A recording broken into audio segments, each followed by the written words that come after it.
Muy buenas tardes a todos y todas. Muchas gracias por su participación. Sé que particularmente para quienes estamos en Colombia, pues nos juega la selección Colombia en contra. Esperamos que gane, por supuesto. Esta es la primera jornada sincrónica del taller que venimos realizando del fortalecimiento de competencias para tutores en ambientes virtuales de aprendizaje, particularmente para quienes hacen parte de la REDAL. Este grupo, que está conformado por personas residentes en varios países, pero también con diferentes profesiones y que de alguna manera directa o indirecta han participado o tienen pensado participar en la REDAL desde diferentes maneras y desde diferentes aristas, en la construcción de contenidos, en la pedagogía, en la articulación con otras organizaciones con quienes ofertamos nuestros cursos, como tutores y tutoras, por supuesto, y de hecho también pues todo el equipo REDAL. Esperamos que todos los contenidos que se dispusieron en la plataforma hubiesen sido no solamente de su gusto, sino que realmente hubiesen aprendido algo diferente. Esto es un universo nuevo. Algunos hemos aprendido, me disculpan la expresión un poco así, a la maldita sea, como en el quehacer, haciendo las cosas. Sin embargo, con todos los tropiezos hemos tenido unos buenos aciertos. Es importante ver siempre la REDAL como un medio para que quienes hacen parte de las actividades misionales del Centro de Solidaridad en Colombia, en Perú y en Ecuador puedan fortalecer esas gestiones y la gestión sindical, y de alguna manera también llevar todos estos conocimientos para empoderar y compartir los conocimientos, reconocimientos y la práctica sobre los derechos laborales individuales y colectivos en cada uno de los países que ocupan la región. Contamos aquí el día de hoy con nuestra tutora, quien además hizo un diagnóstico de todo lo que hemos venido haciendo en la REDAL, quien nos ha dado además una serie de recomendaciones que por supuesto vamos a poner en práctica. Ya después de este cierre hacemos todo el tema del plan de mejoramiento para el próximo año, y pues quien realmente es como quien recopiló todo el material para este taller y para este curso. Antes de comenzar, le doy unos minuticos a Red Dumit, que es el director del Centro de Solidaridad. Ustedes ya todos lo conocen, saben quién es, y quien ha puesto como en las manos del equipo REDAL también toda esta gestión que sirva para, vuelvo y lo digo, el fortalecimiento de las capacidades de defensa de las y los trabajadores en las regiones donde tenemos presencia. Red, ¿estás ahí? Sí, aquí estoy. Entonces voy a poner la cámara. Solo quiero agradecer a todos por participar y por ayudarnos a afinar lo que hacemos en REDAL, y participar en esa apuesta para mejorar nuestra habilidad de alcanzar más gente del mundo sindical, del mundo del trabajo, y prestarles mejores servicios de formación y posibilidades de participar más efectivamente en sus sindicatos en defensa de los derechos laborales. A fin de cuentas, esa es nuestra misión. Entonces, no quiero tomar mucho tiempo, pero muchas gracias por todos, y por favor, toda sugerencia, observación, mejora que veas o ven, bienvenida sea. Muchas gracias. Muchas gracias, Red. Y en efecto, con Viviana hemos recopilado todas las observaciones que ustedes tanto en el foro como en la actividad del Padlet pusieron, tanto como los aciertos, los desaciertos, y nos deja un universo de interrogantes y de preguntas que también iremos resolviendo con el paso del tiempo y el mejoramiento de la REDAL. Sin más preámbulo, te damos la palabra, Viviana. Muchas gracias. Bueno, Red, muy buenas noches, Adriana, y a todos los participantes en la noche de hoy. Un saludo, un fraternal saludo, un abrazo solidario. Y bueno, vamos a empezar esta primera sesión sincrónica porque ya habíamos tenido algún acercamiento a través del foro y a través del escenario como tal, del campus virtual y de nuestro escenario virtual. Como les decía en el foro y como ya Adriana les comentó de una manera muy rápida, mi nombre es Viviana Vargas Galindo, soy docente de base, tengo hace un tiempo un cargo administrativo como decana de la Facultad de Ciencias Sociales, Artes y Humanidades de la UNAD, que como ustedes saben es una de las universidades públicas más grandes del país y es la única que tiene modalidad a distancia y pues que tiene presencia en todo el territorio nacional.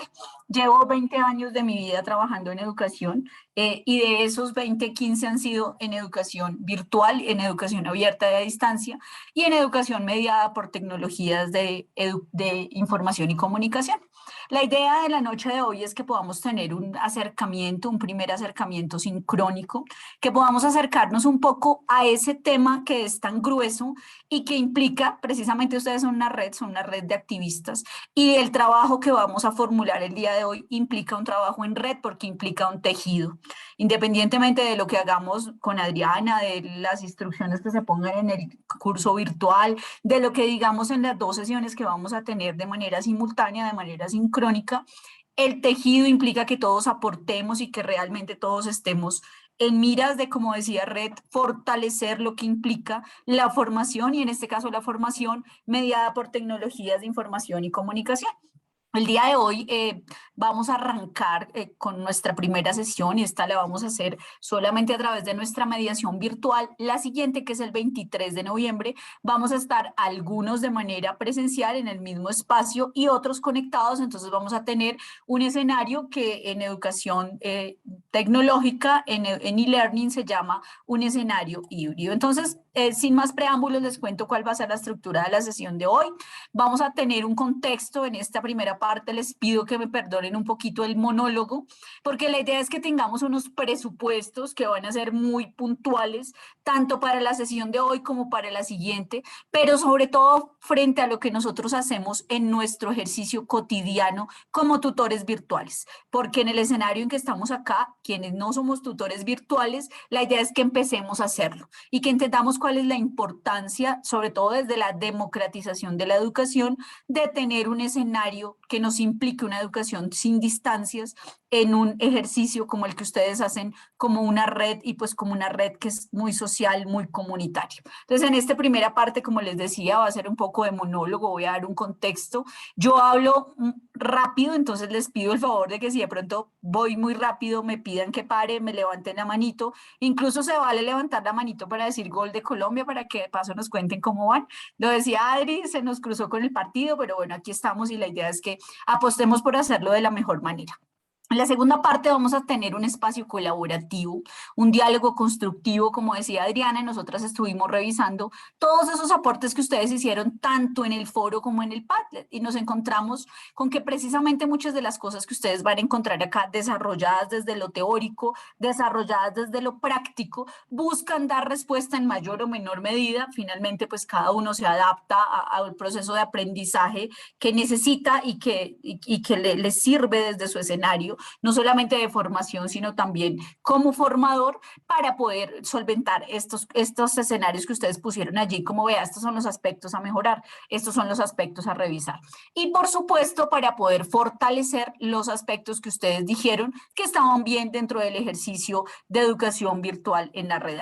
Lo tercero que vamos a hacer es un ejercicio de plenaria, donde vamos a hacer una apuesta en común frente a lo que se trabajó en esta segunda parte y vamos a llegar a unos acuerdos para la siguiente sesión.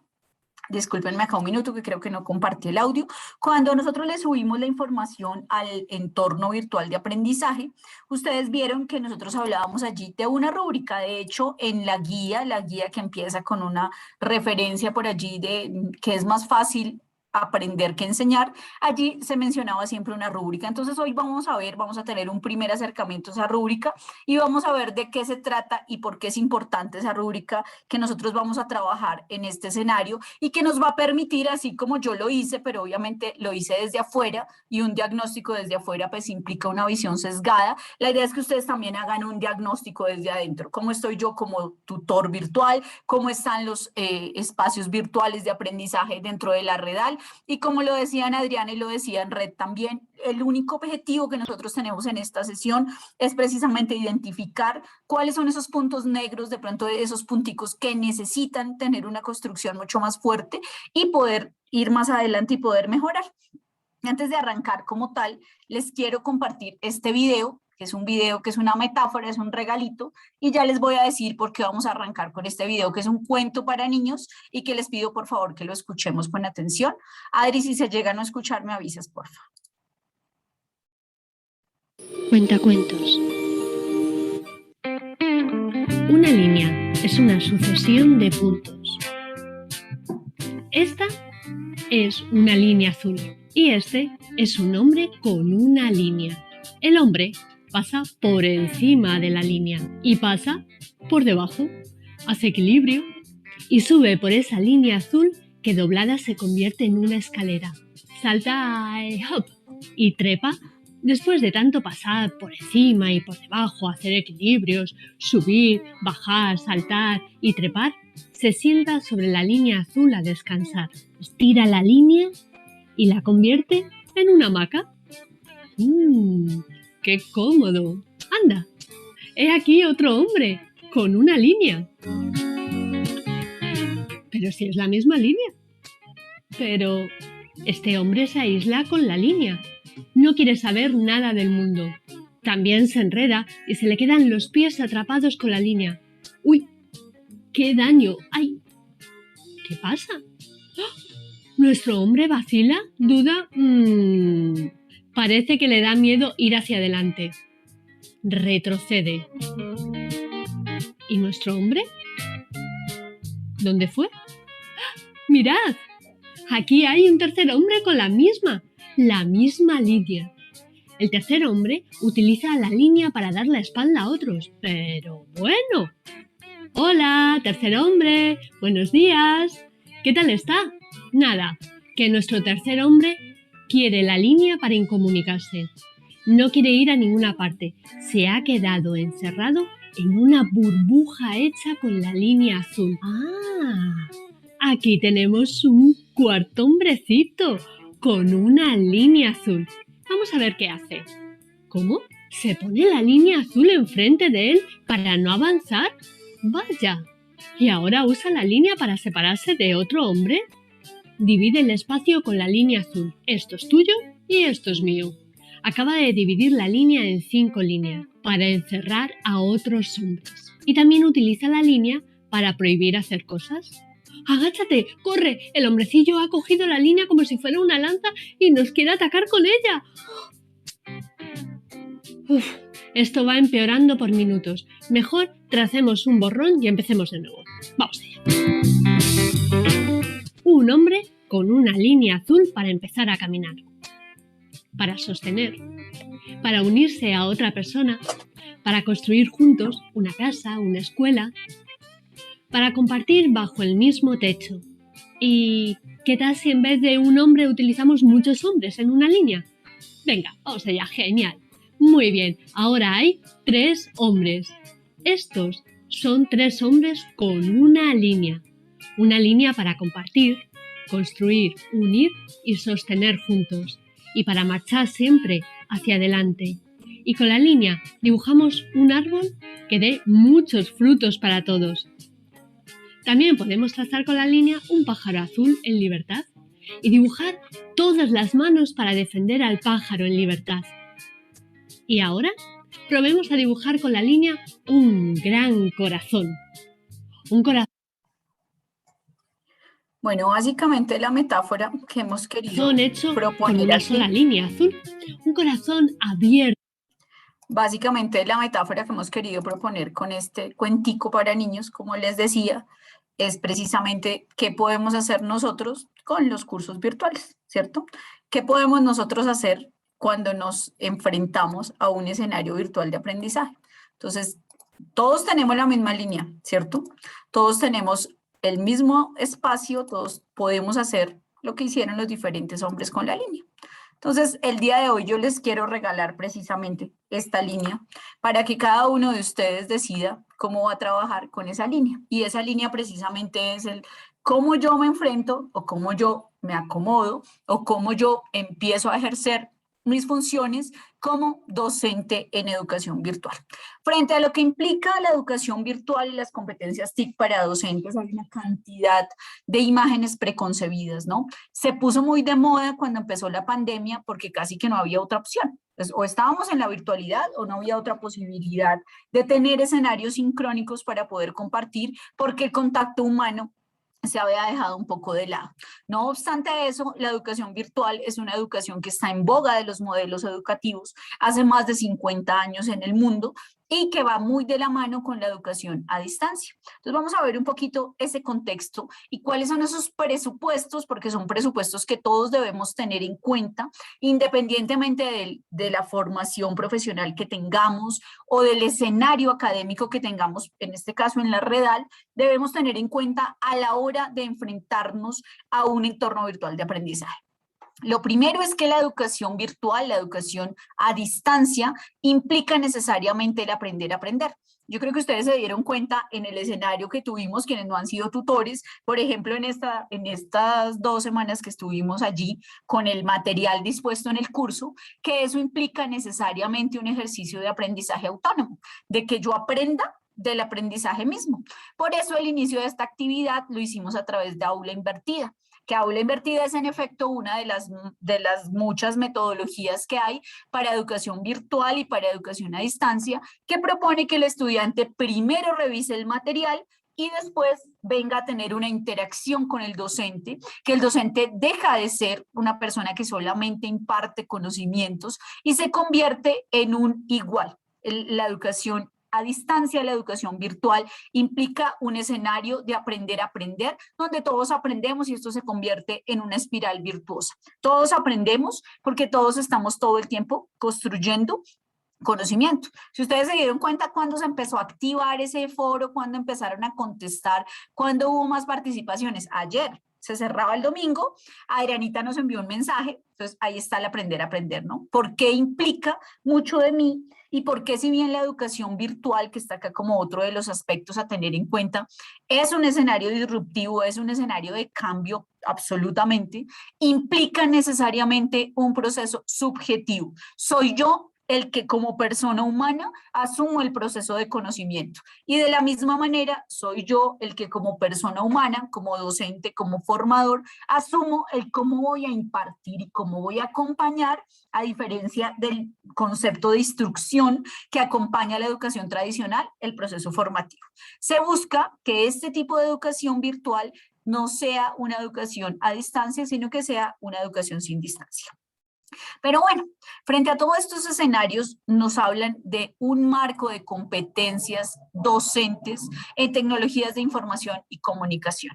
Nos dicen que para que un docente tenga la posibilidad de regular las tecnologías de información y comunicación, necesariamente debe tener 3 aspectos por lo menos. Debe generar herramientas para guiar, debe posibilitar la creación de políticas. ¿Políticas para qué? Pues para que la educación pueda ser accesible para todos. Más adelante vamos a hablar de eso.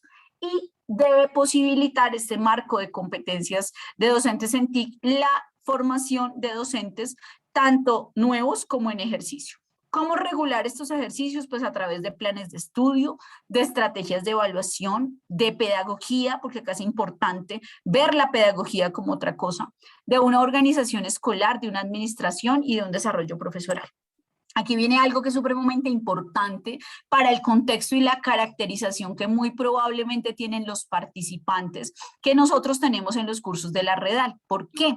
Cuando nace la educación a distancia surge en principio y en los años 90 se puso muy en boga porque no había un proceso educativo desde los modelos tradicionales para los adultos. De hecho, la palabra pedagogía, el paidagogos, que es una palabra griega, viene de llevar de la mano, pero de llevar de la mano al niño, al infante, al que está creciendo, al que está en un proceso de aprendizaje. Pero ojo, hay muchos adultos que están en aprendizaje, pues todos estamos en aprendizaje continuo, decía Gabriel García Márquez, la educación debe ser de la cuna hasta la tumba, y en ese escenario es que los teóricos, los pedagogos empiezan a hablar de un proceso de educación para la andragogía.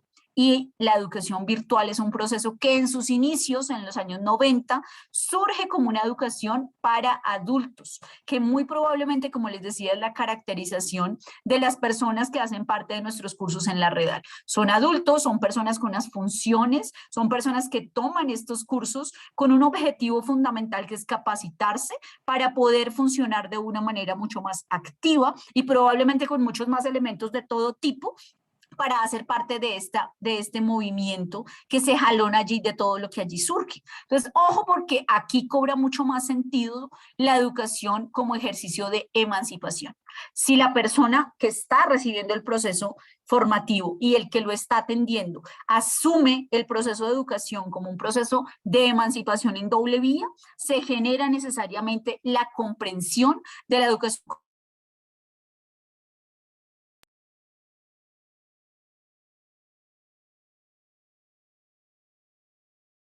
trabajador, sino también tengo el derecho de ser capacitado para defenderlos en un momento determinado.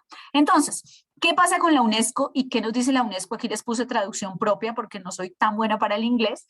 Red, por favor, me perdonas. Yo hice una traducción propia de esta tablita que en la UNESCO aparece directamente en inglés todavía, y nos dicen precisamente que hay que tener 3 cualidades que los docentes que estamos interactuando en tecnologías de información y comunicación, tenemos que tener 3 cualidades y que debemos atender a una trazabilidad de competencias. Entonces, debemos entender las TICs en educación, debemos relacionarlas con un currículo y con una evaluación, porque independientemente de que yo esté en un curso virtual como el de la Redal, que lo que busca es un aprendizaje puntual, con un objetivo determinado, que es capacitación más no formación, y no es necesariamente lo mismo, se debe generar un espacio evaluativo. Así sea de yo sí aprendí esto que me están poniendo aquí, o simplemente sea yo sí logré, por ejemplo, conocer las normas que me permiten validar tal derecho. El proceso pedagógico, que es un proceso que me implica a mí todo el ejercicio. Y ojo, porque la educación virtual requiere un ejercicio pedagógico mucho más de largo aliento y mucho más fuerte que la educación presencial. Porque además de que necesita el aprender a aprender que hablábamos en la diapositiva anterior, también implica un proceso de acompañamiento mucho más cercano, e implica que mi lenguaje sea absolutamente claro para que el que está del otro lado de la pantalla, que a veces es una carita feliz o un muñequito como nos sale en la plataforma y yo no veo su rostro, entonces no puedo hacer un lenguaje no verbal de lo que al otro le está pasando, pueda realmente no solamente hacer uso del proceso pedagógico, sino también lograr el objetivo. Las tecnologías, que son el medio, ¿sí? Más no, son solamente la mediación, la organización y la administración de los ejercicios y el aprendizaje profesional y docente, que busca, primero, la alfabetización tecnológica.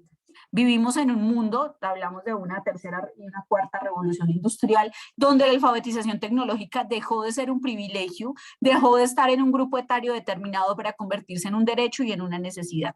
La profundización del conocimiento es lo que buscamos cuando nos capacitamos, y la creación del conocimiento, el pensamiento crítico. La innovación es la palabra clave cuando hablamos de educación mediada por tecnologías de información y comunicación. Ese pentágono de competencias TIC que ustedes ven allá, que lo leemos desde arriba, nos dice que para que un docente, para que un tutor, para que un formador sea realmente competente, esta palabra no me gusta necesariamente, pero en este caso aplica, para que realmente sea competente a la hora de dar una formación en un entorno virtual de aprendizaje, debe tener por lo menos estas 4 competencias. Esto es muy amplio, vamos a tratar de focalizarlo un poquito. Primera competencia, la competencia tecnológica. Esto lo vimos muchísimo en pandemia, ¿no? Si el docente no sabe manejar al menos el Zoom, es muy complicado que pueda llegar a tener una real interacción con los estudiantes. Segundo, una competencia pedagógica. Ustedes lo saben, creo que lo han vivido y no lo hemos vivido solamente en procesos educativos, sino en procesos de todo tipo, procesos laborales e incluso procesos familiares. Es muy difícil generar un proceso educativo con 40 o 30 cajas negras con un nombre y con el micrófono cerrado. Aquí se genera una competencia que va mucho más allá de la interacción persona a persona y que implica una interacción que incluso trasciende estos escenarios y me exige a mí como docente tener unas herramientas que van mucho más allá de ello. La competencia comunicativa, no solamente cómo yo me comunico en la sesión virtual, en la sesión en la que yo estoy acá hablándoles a ustedes y estamos todos al mismo tiempo en una plataforma virtual, sino cómo me comunico a través del mensaje. ¿Cómo me comunico a través de la guía? ¿Cómo pongo la rúbrica de evaluación? Porque, ojo, ¿qué es el diseño instruccional? El diseño instruccional es la forma en que usted como diseñador de un entorno de aprendizaje debe poner en palabras que cualquier persona comprenda lo que usted quiere hacer que el otro comprenda, ¿sí? Su propósito de aprendizaje. Entonces, ojo, porque acá se nos viene un reto muy grande a los tutores de la red, y es que la caracterización de nuestra población no es estándar. Si uno es profesor en bachillerato o en una universidad, pues uno sabe que los pelados de 10º grado tienen X edad, que todos tienen la misma formación académica y que probablemente por el lugar donde estudian tienen unas condiciones socioeconómicas muy parecidas. Pero si yo estoy enfrentado a un grupo de personas que se están formando en una red como la Redal, muy seguramente mi población va a ser heterogénea, como decía Adriana. Somos de diferentes niveles de formación, nos encontramos con muchos trabajadores que toman nuestras capacitaciones y a veces de pronto no tienen un nivel de alfabetización que sea superior, o sea, no han llegado a la educación básica, no todos lo han hecho. Nos encontramos con algún tipo de sindicatos donde tenemos de pronto esta formación. Entonces, ese ejercicio nos implica un reto desde la competencia comunicativa. ¿Cómo hago yo como mediador para que mis palabras lleguen a todos los oídos? Para que lo que yo pongo de pronto en un mensaje, queridos estudiantes, yo por ahí les puse un mensajito y casi todos le contestaron a Adriana, porque aparecía desde el perfil de Adriana, pero abajo decía Viviana. Muy seguramente fue mi error a la hora de poner el mensaje allí. Entonces, ojo, porque aquí vamos tejiendo todo lo que nos implica enfrentarnos a un entorno virtual de aprendizaje. Y la innovación precisamente es la clave, pero la innovación debe ir de la mano con ejercicios que siempre son humanos, independientemente de que la máquina sea nuestra mediación, de que el entorno virtual, la plataforma Moodle, el Blackboard, por ahí decían unos compañeros en el Padlet que han trabajado en Classroom, otros en Blackboard, otros en Moodle, independientemente de la plataforma donde yo ponga mis contenidos, donde yo ponga mis ejercicios para la educación virtual, el asunto y el quid del asunto de toda pedagogía y de todo ejercicio formativo está en lo humano, en los teóricos de la educación virtual lo llaman el affective learning. ¿Cómo hago yo para que el otro, afectivamente, porque la educación necesariamente tiene que ser un proceso afectivo, si a mí no me emociona, si a mí no me apasiona, si a mí no me gusta, pues apague y vámonos porque no hay nada que hacer? Entonces, ¿cómo generar esos escenarios? La competencia de gestión, yo no estoy solamente gestionando contenidos. Ser tutor virtual, y ese fue uno de los grandes choques contra el mundo que nos dimos todos en educación tradicional en tiempos de pandemia, y es que educación virtual no es solo tener un lugar donde yo puedo colgar los contenidos y mire, a ver, mijo, ¿usted qué hace ahí? ¿Cierto? La educación virtual necesita unos estándares, la educación virtual necesita un orden, la educación virtual necesita un diseño, pero la educación virtual sobre todo necesita entender lo que les decía hace un momentico, que no todos leemos de la misma manera, que no todos comprendemos de la misma manera. En esa nube de palabras, ustedes ven allí precisamente una nube de conceptos que nos implican a todos cuando estamos haciendo un ejercicio de diseño de un entorno virtual de aprendizaje y de formación, independientemente de que yo sea formado o esté formando en un entorno virtual de aprendizaje. Y la competencia investigativa. Ustedes me van a decir de pronto no, pero es que cuando hablamos de educación no formal, no hablamos de educación no formal, pero es muy parecido a lo que se hace en los cursos de la Redal, no se hace investigación en sentido estricto, no. Pero nosotros como tutores, nosotros como docentes, siempre estamos haciendo un ejercicio de investigación porque siempre estamos indagando. Ustedes en el Padlet lo pusieron, ¿no? De pronto siento que en educación virtual no nos concentramos igual. Eso ya es un resultado de una indagación que una tutora hizo. Yo me doy cuenta que los estudiantes que están del otro lado de la pantalla, que yo no los veo, que son cajitas negras, no me están poniendo atención. O yo me doy cuenta que pronto en el foro no se participa de la misma manera, etcétera. O simplemente lo que implica también, el reto que implica la población a la que nosotros nos enfrentamos, que trae unas ideas preconcebidas de lo que es la formación sindical, que son muy diferentes, y que otro de los retos, más allá de que nos quede muy lindo el curso y nos implique navegación y tenga videos y nos deje jugar, también implica traerlos hacia acá y hacerles ver que el ejercicio formativo simplemente es importante por el hecho de ser. Entonces acá les puse en la parte derecha, yo les voy a entregar esta presentación, la vamos a colgar en el aula junto con el resto del material para que ustedes puedan indagar un poco más allá. Entonces, aquí es importantísimo hablar de las herramientas y las tendencias en la cualificación docente, porque siempre hay modas, en todo hay modas, y ahora que estamos hablando de educación virtual, pues hay muchas modas, ¿no? Entonces, casi que todo sucede en un Zoom. La fiesta de cumpleaños, la reunión familiar, ya ha pasado un poquito la cosa, pero todavía seguimos habitando mucho lo virtual. Me acordé hace un momento, hace unos segundos, de una metáfora que se usaba cuando se empieza a hablar de educación virtual y sobre todo cuando se empezaba a hablar de cibernética. ¿Ustedes qué creen que es lo que uno más necesita en medio de una inundación? Si yo les digo, hay una inundación terrible aquí donde estamos todos, ¿qué le damos a la gente que está viviendo donde se inundó todo?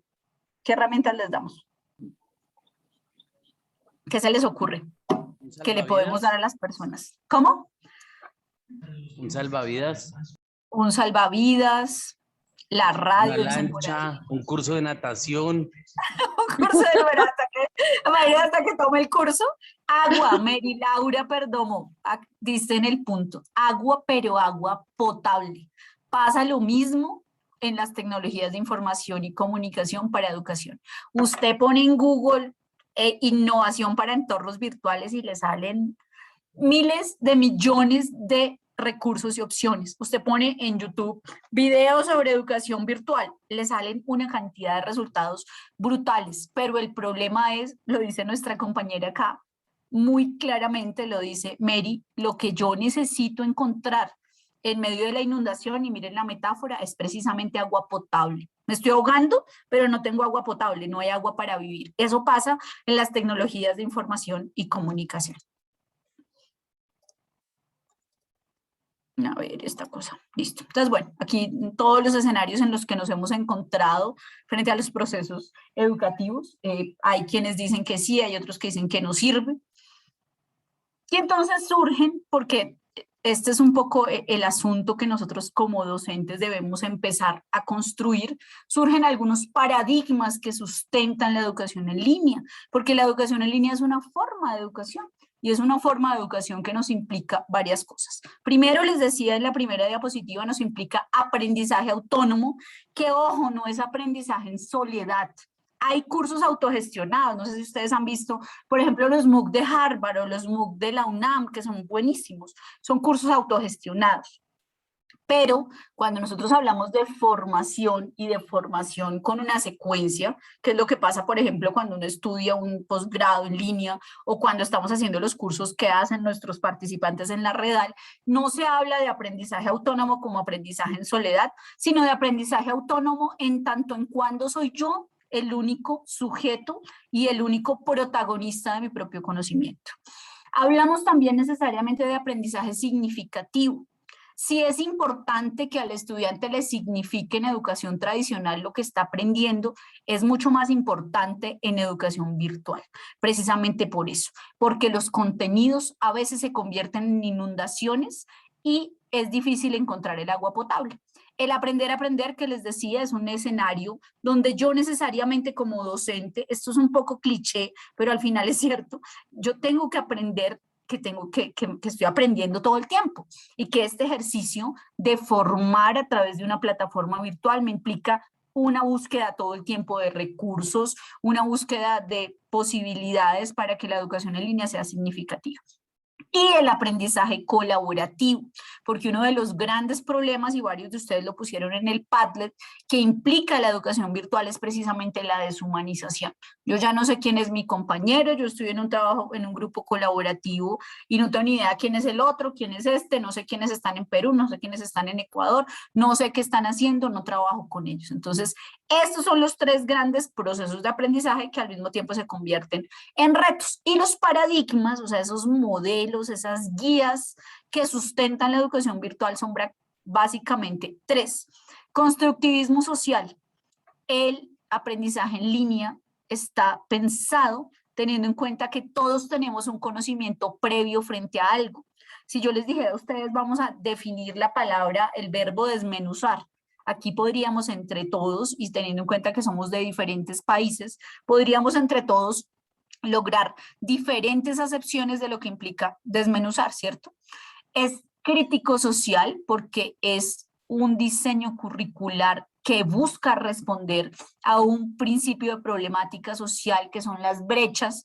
¿Cómo hago yo para capacitar los miembros de la red que están en otro país, pero que están en otra ciudad, y los que de pronto no tienen tanta posibilidad de viajar, o las madres cabeza de familia que no pueden dejar a sus hijos porque están trabajando también allí y necesitan capacitarse? Entonces, esta parte tiene que ver mucho con la democratización de la formación, que es uno de los principios básicos, y miren que es un tema absolutamente político, que da la educación en línea y la educación virtual. Y lo ecológico contextual. Ustedes dirán, ¿y qué diablos tiene que ver lo ecológico con la educación virtual? Hablamos de ecología y hablamos de ecología curricular, o sea, de economía curricular. Menos es más en educación virtual, pero más significativo. Ojo a eso, ¿no? Hablamos de mediaciones pedagógicas. Acá hay un videito, no lo voy a poner en este momento porque es larguito, se los voy a dejar ahí en la presentación para que ustedes lo vean.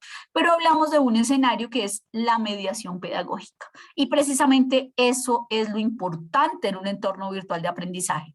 Lo importante no es el video, no es el material. Es importante, claro, pero no es el quid del asunto cuando yo soy tutor virtual. ¿Cuál es el quid del asunto cuando yo soy tutor virtual? ¿Qué camiseta me debo poner para ser un buen tutor virtual? La camiseta de la mediación pedagógica, que implica lo que les decía hace un ratico, y es que el aprendizaje en línea, el aprendizaje virtual, no puede de ninguna manera ser aprendizaje en soledad, porque entonces pierde sentido. Y es el gran problema que tenemos varios de los que hemos pasado por educación virtual y decimos, esa vaina no sirve, eso yo estaba ya solo, eso nadie me atendió, eso nadie me contestó. Y precisamente el problema está en la acción tutorial. Y es que la educación a distancia y sobre todo la educación mediada por tecnologías implica algo súper importante, que si alguno de ustedes está metido en el cuento de la educación, y si no, igual es muy importante, y es pensar en la pedagogía del acompañamiento. ¿Por qué el acompañamiento al estudiante que está en un escenario virtual tiene necesariamente que ser diferente al acompañamiento que yo le hago al estudiante que está en el aula? Al estudiante que vino a la capacitación y se vino de paseo, entonces está contento porque se vino a capacitar en X normas, ¿cierto? Aquí el asunto es diferente y el asunto de la motivación cobra una vital importancia, que si mi estudiante o mi participante o mi compañero, no sé cómo lo llamemos acá, se siente realmente motivado y se siente realmente acompañado precisamente desde ese escenario de pedagogía del acompañamiento, muy seguramente el aprendizaje sí va a ser significativo de parte y parte.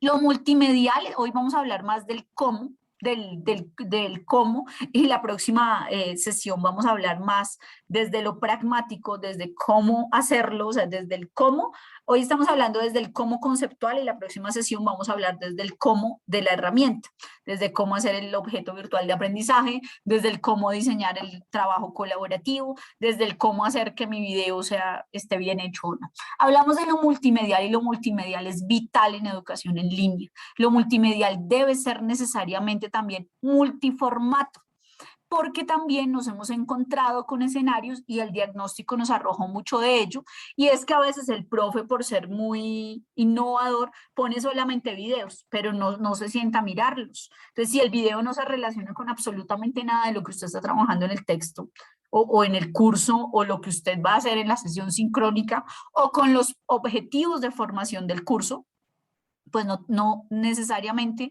no va a responder a esos propósitos que son ese hilo conductor, ese hilo que me saca a mí del laberinto por el cual yo estoy haciendo un curso determinado. Entonces lo multimedial necesariamente tiene que ser multidinámico también y multiformato. Ojo, vuelvo al tema de la caracterización de la población que tenemos nosotros como participantes y como estudiantes. Eso es vital. ¿Por qué? Miren, nosotros tenemos población de todas las edades. No todas las personas les gusta el video, no a todos les gusta el texto, no a todos les gusta el video con sonido. Entonces es importantísimo tener multiformatos para el proceso. Aquí hay algo muy importante y que vamos a empezar a conectar tanto con el segundo momento de nuestra sesión de hoy como con la siguiente sesión, y es cuál es el rol del docente en los entornos virtuales de aprendizaje. ¿Qué hago yo? Porque a veces dicen, no, es que ser tutor virtual es muy fácil. Yo hago como cuando uno va al médico general, entonces si a usted le duele la cabeza, nadie le hace un examen, no lo miran, le dan acetaminofén, ¿cierto? Y a veces los tutores virtuales hacemos eso. Entonces, para todo el que le duele la cabeza, le doy acetaminofén, sin importar de dónde vino el dolor de cabeza. Y pasa algo muy similar en educación virtual. No podemos generalizar, no podemos tener el mensaje generalizado. Por eso les decía que acá la relación, esa relación técnica que tanto molestan los ministerios y que tanto dicen los teóricos, García Aretio, que es uno de los teóricos más fuertes de la educación virtual, él dice el asunto de la educación virtual y la educación virtual ha perdido como ese sabor, como esa importancia que tiene, es precisamente porque se ha convertido en educación de masas y así no puede ser. ¿Cuáles son las expresiones de la sociedad del conocimiento y del aprendizaje que deberían ir, y ya más adelante vamos a ver cómo, de la educación a distancia a la educación virtual, y que necesariamente yo como tutor virtual debo tener en mi proceso de reflexión? No es comunicación uno a uno, sino que es comunicación de muchos, ¿cierto? Entonces acá es importantísimo tener en cuenta que la educación a distancia es una educación, es masiva, pero no me implica a mí un acompañamiento masivo, si me hago entender. En un aula virtual, a diferencia de un salón de clase, yo puedo tener 5.000 y 10.000 personas, 5.000 o 10.000 estudiantes, 5.000 o 10.000 participantes. Pero de esa misma manera debo tener un número de tutores que se puedan remitir a los estudiantes para que el aprendizaje sea realmente comunicativo. Pero el material sí está diseñado para 10.000 personas. Entonces, ¿qué me implica a mí eso? Un ejercicio súper importante de competencias comunicativas. Si yo soy abogado, porque vi que muchos de los cursos que ustedes dan tienen ese enfoque, si yo soy abogado y le estoy enseñando a no abogados una norma, ¿cierto? Y la aplicación de la misma, pero les hablo en un lenguaje absolutamente técnico, jurídico, y les cuelgo solamente el link donde ellos pueden ir a consultar la norma. ¿Qué pasa con el aprendizaje significativo? ¿Cuántos participantes se me van en la mitad del curso? ¿Cuáles son mis porcentajes de abandono del curso? ¿Y qué pasa entonces con el propósito que tenía la Redal, pero que también tenía la persona cuando se inscribió al curso? ¿Sí me hago entender? Miren que esto es un círculo y es un círculo que nos implica a muchos. Comunidades de código abierto.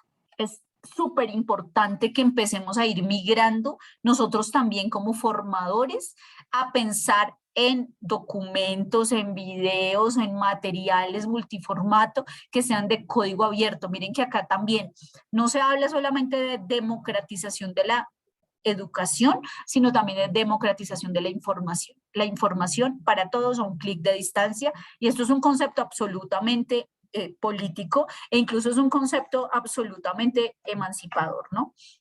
El poder de compartir no se limita a la producción intelectual, no es como cuando estábamos en la universidad que nos daban las fotocopias del libro y aquí estaba el conocimiento y ya lo tenía solo el profesor, sino que el conocimiento fluye y por eso se habla de sociedades del conocimiento.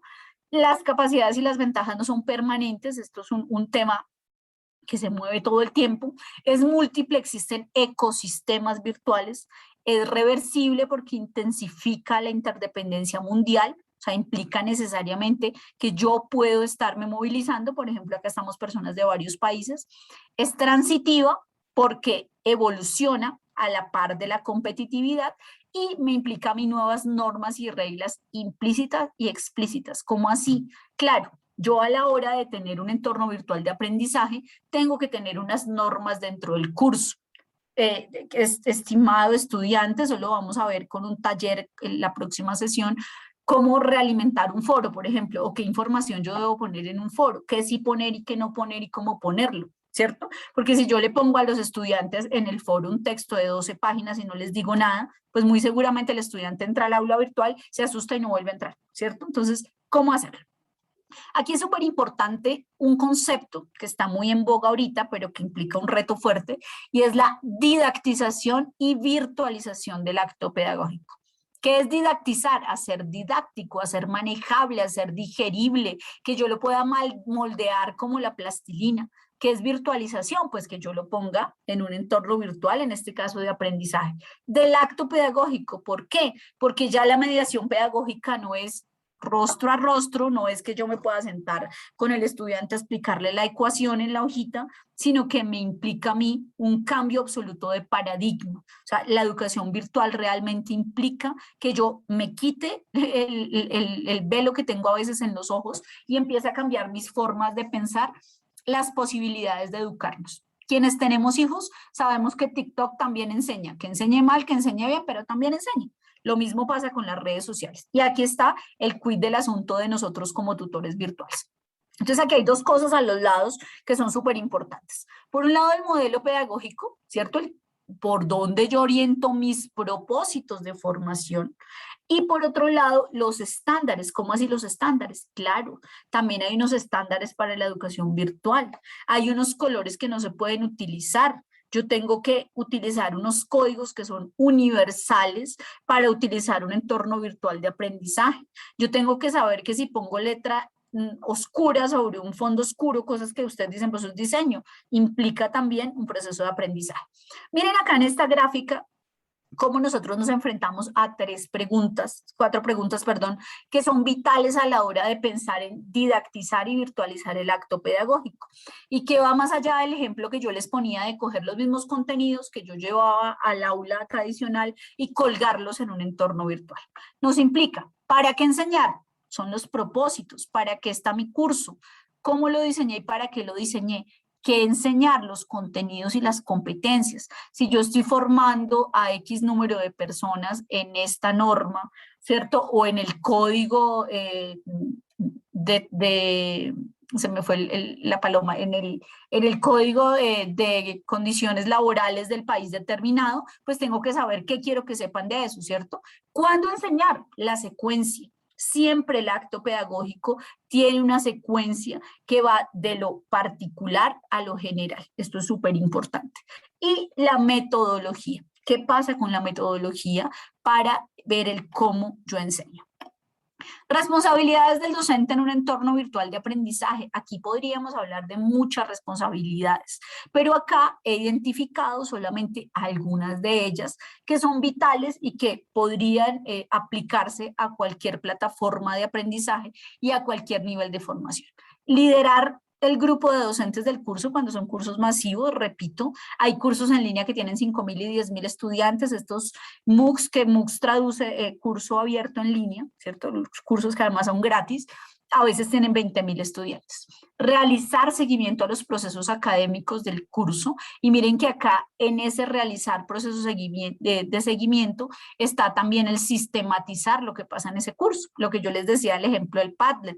La docente se dio cuenta muy probablemente de que a esta actividad, por la forma en que la diseñó, no le entraron casi estudiantes, o la participación fue mínima, o que la guía como la escribió me preguntaron mucho. ¿cierto? Entonces, ¿qué pasa con eso?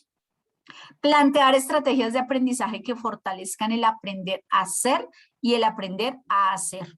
Todo proceso formativo debe llevar necesariamente a una formación integral y ese debe seguir siendo, independientemente de la mediación, que es un computador, que es una máquina, debe seguir siendo el objetivo, la formación es humana.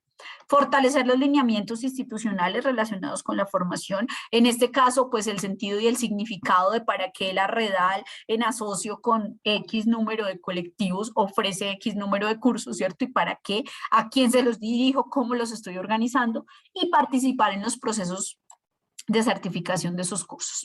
Miren que acá hay una gráfica muy interesante con unas flechitas de la ruta de evaluación del aprendizaje que debe tener un curso virtual y se habla de unos criterios mínimos, ¿no? Hay muchas rúbricas, hay rúbricas de todo tipo, hay una rúbrica muy buena que tiene la Universidad de Cambridge y de donde se ajustan más o menos los criterios que implican los cursos en línea. La Universidad, la UNED de Costa Rica, la UNED de Costa Rica, la UNED de España y la UNAD de Colombia sacaron unos lineamientos y básicamente este es el resumen que tenemos acá.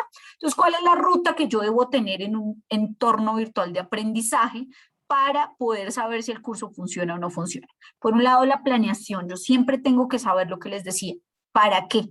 ¿Para dónde? ¿Cómo? El paso a paso es vital. En educación virtual yo no puedo improvisar como en educación tradicional, que llegaba a veces el profesor porque ya se sabía la clase y entraba a improvisar. En educación virtual la planeación es vital y la planeación implica un proceso de formación previo. El diseño, obviamente lo que les decía, aquí el diseño, el cómo, el instrumento, la mediación es vital. La revisión de ese diseño, ojalá la revisión con pares, eso implica más trabajo, pero hace que el proceso sea mucho mejor. El alistamiento y la presentación de eso que yo ya organicé, la realimentación. Todo proceso formativo en educación a distancia implica un proceso de realimentación en doble vía. ¿Cómo así? Claro, a diferencia de educación tradicional, en educación virtual yo necesito decirle al estudiante que lo estoy evaluando con una rúbrica de evaluación, ¿cierto? ¿Y por qué se lo estoy evaluando? Y la retroalimentación escrita, o hay profesores que las mandan en video cuando son más pocos estudiantes, que yo le haga al estudiante debe ser muy significativa para que realmente el estudiante, el participante, etcétera, pueda saber qué hizo mal o qué hizo bien dentro de su actividad académica y yo también como diseñador y como docente, qué hice bien o qué no hice bien en el diseño de esa actividad. El registro, pues obviamente hay que registrar los resultados, el análisis para poder llegar a lo que decía Adriana hace un ratico, a los planes y acciones de mejoramiento. Miren que dentro de los hallazgos que nosotros encontramos en ese diagnóstico, nos encontramos con que muchas veces incluso el tutor tenía errores de ortografía a la hora de contestarle al participante. Entonces, ¿qué le estoy pidiendo al participante? ¿Cierto? Entonces yo tengo que tener unos criterios mínimos, eso se llama netiqueta, con una N grande al principio, y es cómo hablar en un entorno virtual de aprendizaje, sin ir muy lejos. Yo no le puedo escribir al estudiante en rojo porque le estoy pegando una vaciada, perdón los que son de otro país, un regaño, la cosa más horrible si se lo pongo en rojo. Si le pongo en mayúscula, lo estoy gritando el doble. Si se lo subrayo, le estoy diciendo groserías. Entonces, acá existen unos códigos de educación virtual y unos códigos de eso que les nombraba, que la próxima sesión vamos a hacer un jueguito con eso, de affective learning, de aprendizaje afectivo, y para que sea afectivo debe ser efectivo también en el entorno virtual de aprendizaje. Entonces, no es que yo ponga cualquier cosa, no es el acetaminofén para todo dolor de cabeza, sino que yo necesito tener un propósito de aprendizaje para poder llegar allá.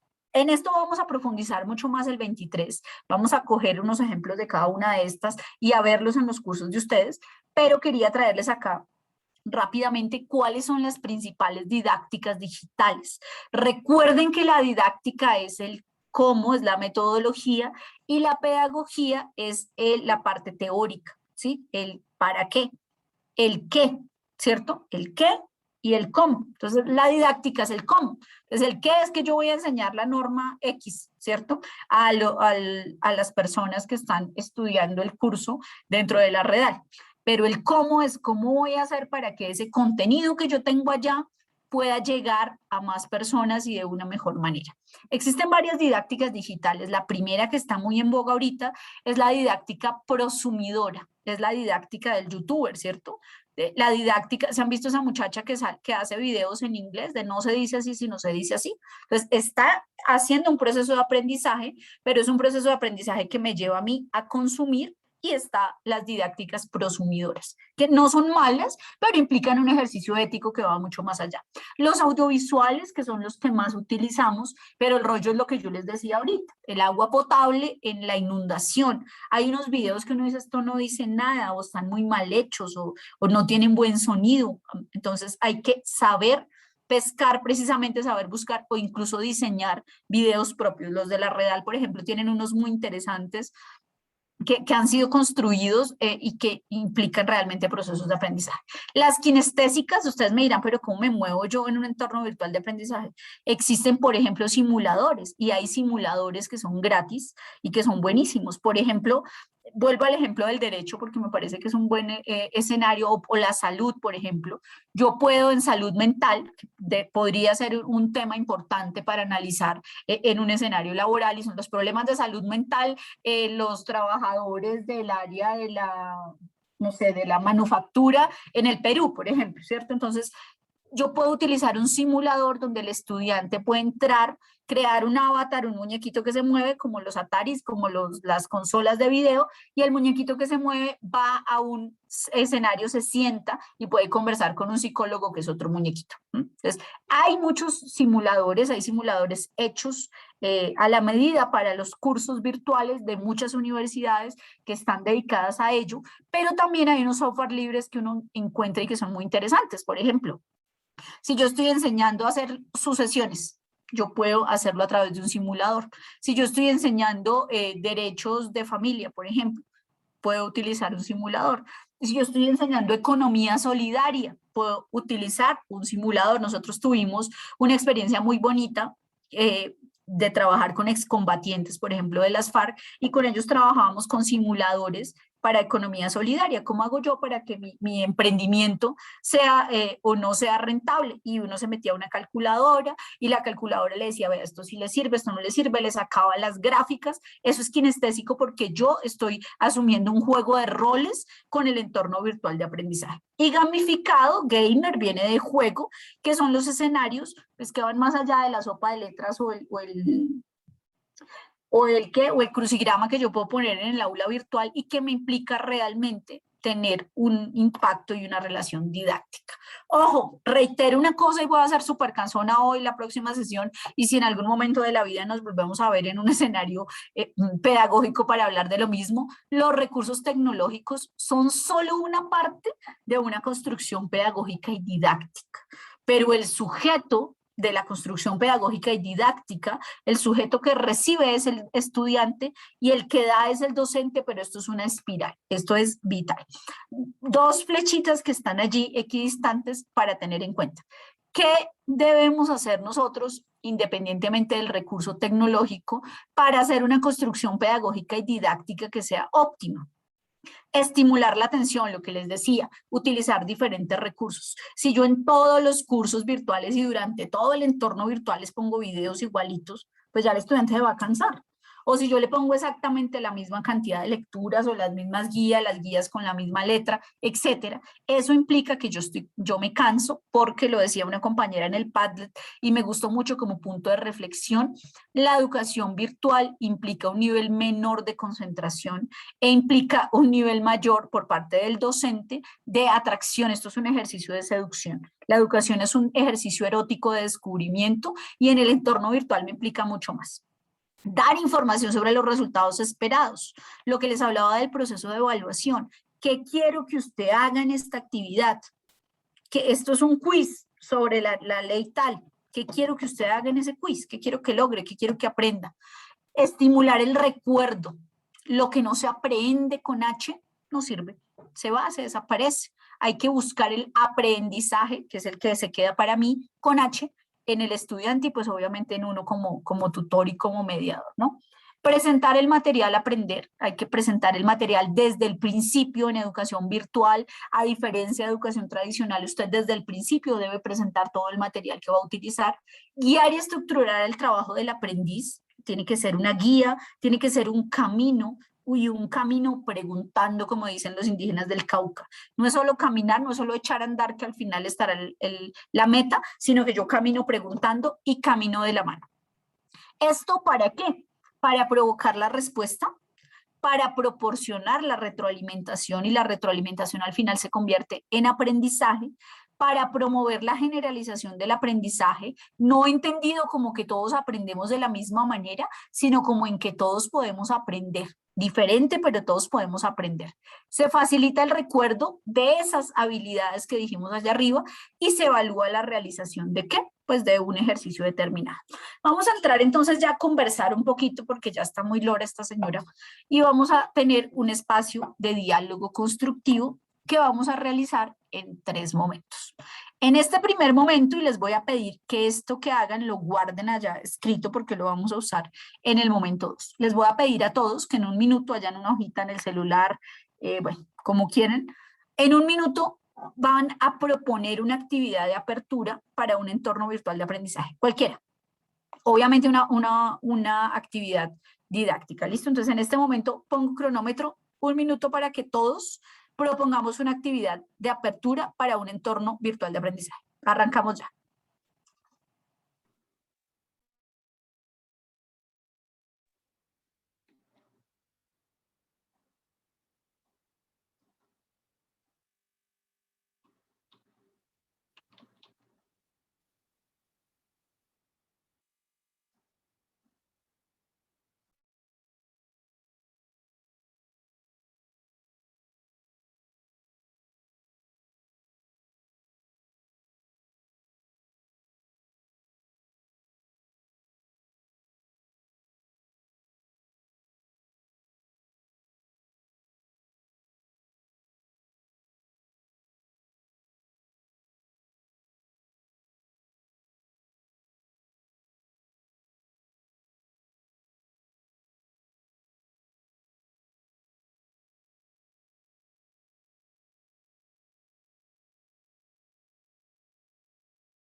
Un minuto. Listo. Vamos al momento 2. Espero que todos en el minuto 1, en el momento 1 tengamos clarísimo nuestra actividad de apertura. ¿De qué se trata nuestro momento 2? Aquí vamos a hacer un ejercicio colaborativo. Entonces, así como ven ustedes nuestros muñequitos a la derecha, vamos a hacer un ejercicio colaborativo. Y la idea es que tengamos el siguiente pues, resultado. Vamos a trabajar grupalmente, ahorita vamos a organizar las salas aquí en el Zoom, las vamos a organizar de manera aleatoria, salas de 4 personas, y la idea es que hagamos el siguiente ejercicio. Lo primero es que cada grupo, pues obviamente se comparta al inicio, quién soy, de dónde vengo, qué profesión de base tengo, cómo participo en la Redal, si he sido docente en metodología tradicional y de ser así cuánto tiempo, y lo mismo si he sido tutor virtual y de ser así cuánto tiempo. ¿Listo? Vamos a hacer un ejercicio de lluvia de ideas, ustedes lo pueden poner como quieran, lo pueden escribir o lo pueden poner en una mediación virtual, en una herramienta, y la idea es que tengamos un proceso de reflexión frente a estas 3 preguntas. Primero, ¿ustedes consideran como grupo que es necesaria una educación digital? Lo segundo, ¿es válido afirmar que los recursos de tecnologías de información y comunicación restan rigurosidad a algunas áreas y disciplinas? Y lo tercero, ojo que esto es súper importante, ¿cuáles son las competencias que debe fortalecer un docente en el contexto del contexto que estamos ahora, cuando hablamos de una 4ª revolución industrial, cuando hablamos de tecnologías de información y comunicación, cuando hablamos de educación en línea, cuando hablamos de que hay millennials, ¿cierto? Ojo a la advertencia que está allá abajo. Para que este momento cumpla con su propósito, la idea es resolver las preguntas sin más insumos que la experiencia, las percepciones y los presaberes de los integrantes del grupo. Vamos a dejar a San Google quieto un ratico, ¿listo? ¿Estamos claros o no? ¿Cuántas personas estamos acá? Listo, estamos 36 personas. Entonces hagamos grupitos de 5 personas, si les parece bien. Entonces vamos a hacer Si 8 quieres, grupitos. ya armo yo los grupos de manera aleatoria. Ah, listo, Arenita, yo les voy a armar, pero dale. Sí, no, si quieres, yo estoy pendiente de las salas para... Listo, Arenita, perfecto. Estamos claros, le tomaron fotico a las preguntas. Igual vengan, se las pongo acá en el chat. Para que nos queden. ¿Y cuánto tiempo vamos a estar en los grupos? Vamos a estar en los grupos, son las 7:10, vamos a estar en los grupos 20 minutos, ¿listo? Para que no se nos alargue tanto el asunto. ¿Les parece? Y la idea es que cada grupo tenga un relator para ahorita el momento de la plenaria, ¿listo? Se acaba la primera pregunta. No sé por qué no me las dejó copiar en bloque. Segunda pregunta.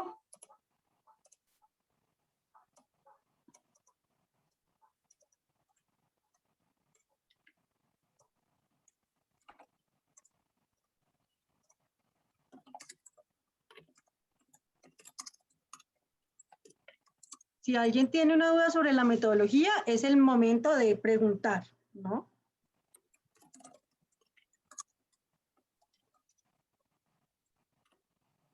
Listos. Listo, Listo. Adri. Igual les vamos a estar acá pendientes de si necesitan algún apoyo. Aquí estamos, ¿listo? Carlos, cuéntanos.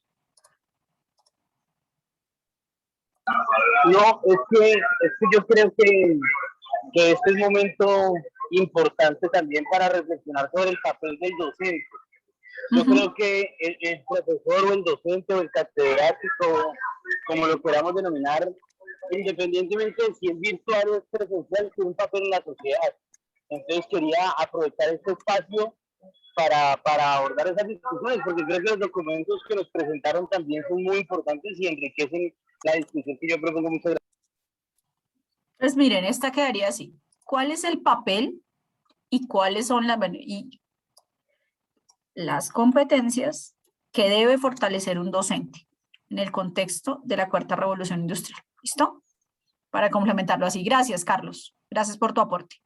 Listos. Entonces, Adrianita, yo creo que arranquemos a las salas. Listo. Acá le dejo por si le van a tomar foto. Recuerden todos darle entrar o join, no quedarse por fuera, por favor.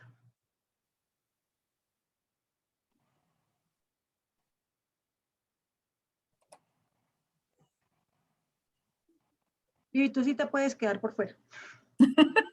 A mí sí me das permiso de quedarme sin sala. Sí.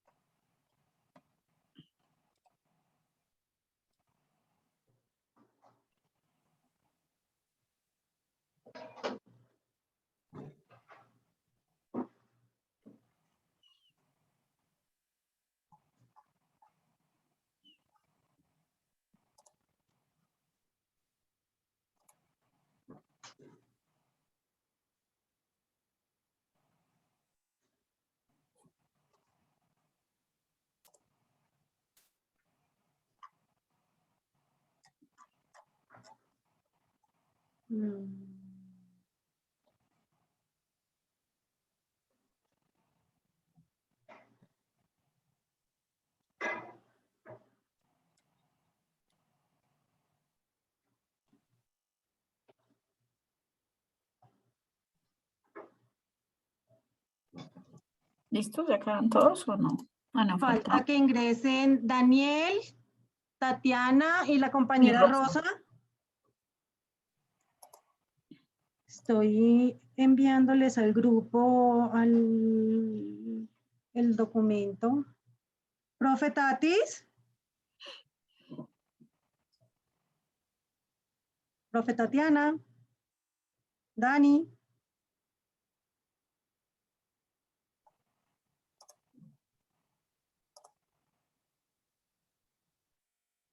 Les estoy enviando el pantallacito de las preguntas. También, Jenny, espérate, miramos. Te voy a asignar a un grupo, Jenny. Yo hice fue 5 grupos, no grupos de 5 personas. No importa. Igual es mejor por lo que no tenemos tanto tiempo para que la Sí. retroalimentación no sea tan larga.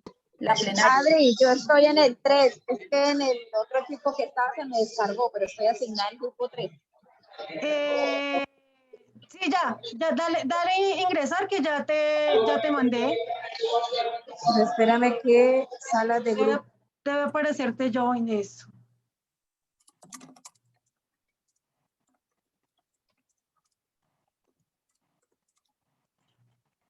No sé qué pasó con la profe Lisbeth y con la profe Tatiana. Le mandamos un audio. Profe Tatis, estamos mandando grupos.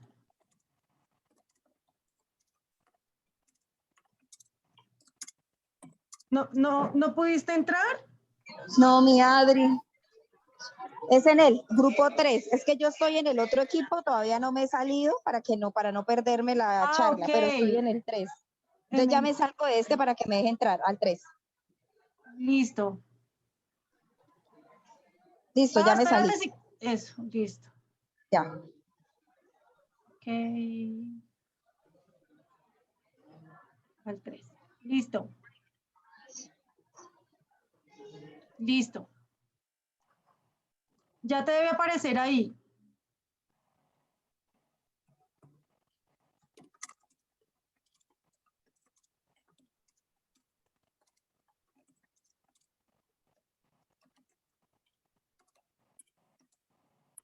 Bueno, regularmente cuando no ingresan las personas y no contestan es porque... Sí, están conectadas, pero no están.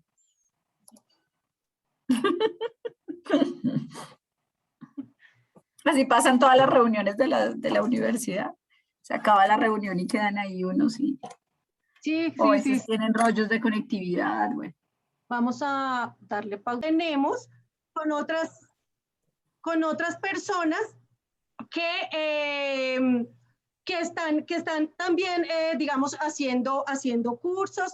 Quienes hayan entrado al Padlet y no hayan escrito su nombre, les aconsejamos ingresar y darle edición en los 3 punticos de arriba y que pongan su nombre.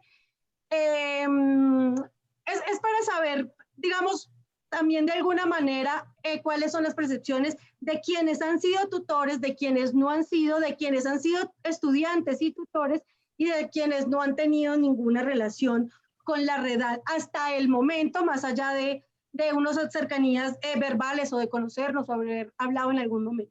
Eso es un ejercicio muy importante que seguramente también va a tener mucha validez y nos va a permitir ampliar el escenario en el próximo encuentro.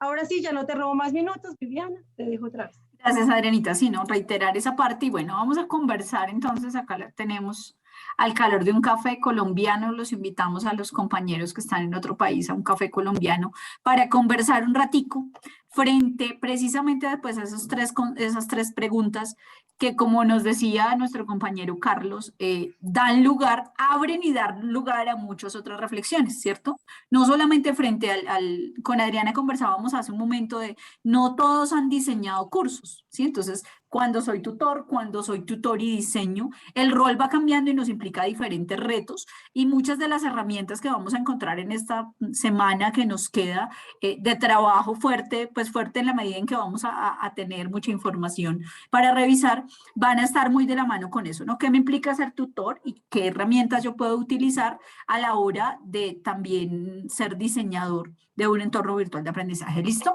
Entonces, como éramos 5 grupos, vamos a buscar que cada grupo retroalimente una de las preguntas para hacerlo más corto, teniendo en cuenta el tiempo que nos quede, y pues que de cada grupo participe una persona como relator. ¿Listo? Entonces vamos a arrancar con la sala número 1 y vamos a hablar de la primera pregunta y es si es necesaria una educación digital.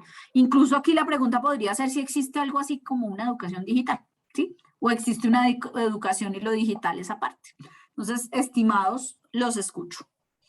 ¿Quién de la sala 1 se lanza así de primerazo? En la sala donde estaba Andrés Córdoba, Carlos, Angélica. ¿Quién? Es Julie nuestra relatora. Julie. Voy, perdón. Hola, No sabía Julie. no sabía que éramos la sala 1, perdón, qué pena, listo. Yo fui la Julie, elegida ¿cómo como estás? relatora. Buenas noches, bienvenida. Te escuchamos con las reflexiones que tuvo el grupo dentro de la sala. Vale, buenas noches para todas y todos. Bueno, por consenso, efectivamente estamos de acuerdo en que la educación digital es necesaria. Hablamos sobre el entorno, de la importancia de implementar todas estas herramientas y buscar esa manera de llegar a esas poblaciones que muchas veces es tan difícil por tema de presencialidad. Entonces, la virtualidad se vuelve una herramienta indispensable para esos acercamientos.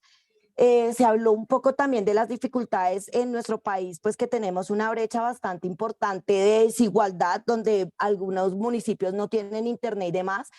Entonces, digamos, ahí tenemos una dificultad, pero otro compañero hacía mención de que efectivamente, pues hoy en día el porcentaje de las personas que tienen por lo menos un dispositivo celular es digamos que el porcentaje que no tiene más bien es más pequeño, sí, es muy pequeño. Entonces, todas estas herramientas son indispensables para poder llegar a esas poblaciones y poder capacitar y pues obviamente dar todos los conocimientos que se puedan generar a partir de estas herramientas.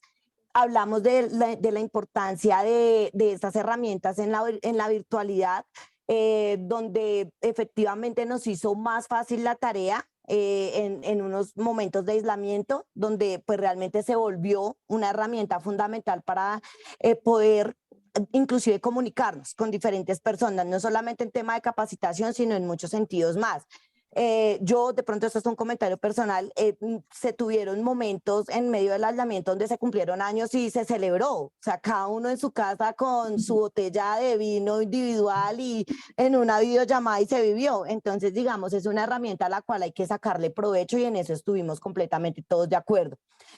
Se tiene claro de que hay muchas dificultades, pero también dentro de lo que mencionamos es que yo creo que creemos que uno de los retos es aprender a utilizar la herramienta, crear estrategias para cautivar y para poder tener, digamos, la atención de aquellas personas que vamos a capacitar, que van a estar en nuestras salas, en nuestras aulas virtuales y poder obviamente ser transmisores todo el tiempo de esta información, de capacitaciones, de temas, de todo lo que podamos generar para que se multiplique. Entonces, digamos como resumen, sí, es una herramienta que debemos utilizar, se vuelve una aliada cuando tenemos dificultades de traslados, de recursos, de distancias. Entonces, sí es necesaria, sí hay que implementarla, hay que crear estrategias para que sacarle el máximo provecho y en definitiva, pues sí. En resumen, sí. Muchas gracias, Gracias, Julie, por bueno, exponernos y recoger las ideas.